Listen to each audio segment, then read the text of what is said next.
Chris Plante Show podcast. WMAL, a Cumulus station. Here's a great story. Now, how am I going to do this? Because there's a little bit of a trick to this.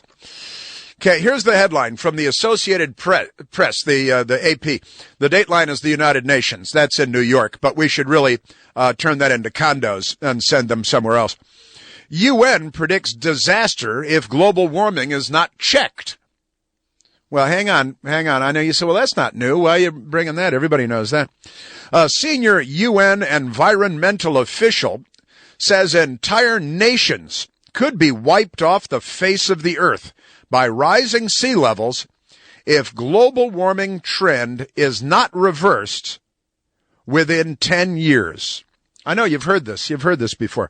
Coastal flooding and crop failures would create an exodus of eco-refugees, threatening political chaos, said Noel Brown, director of the New York office of the United Nations Environmental Program known as UNEP.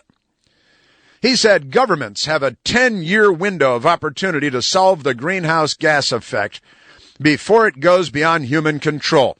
Now, I think at some point I'm going to have to give away the secret here, aren't I? This article is from when?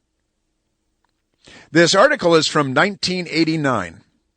1989, this article is from. And the United Nations told us in 1989, which is, let me do my gazintas here.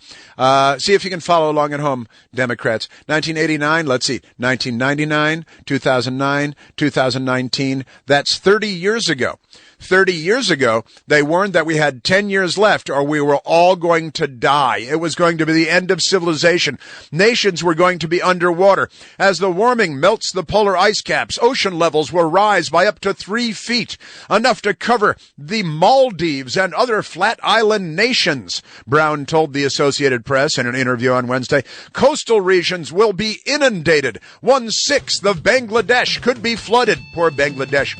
Displacing a fourth of its 90 million people. Why just Bangladesh? They keep using Bangladesh. It's like it's lower than every place else, or somehow it has a magic protection right now that no place else has. A fifth of Egypt's arable land in the Nile Delta would be flooded. It floods quite regularly. That's why it's a delta, a watery delta. Cutting off its food supply. Everyone's going to die. It's 1989, and we only had 10 years left until catastrophe. There's only one Chris Plante. The Chris Plante Show. Washington's Mall. WMAL, where Washington comes to talk.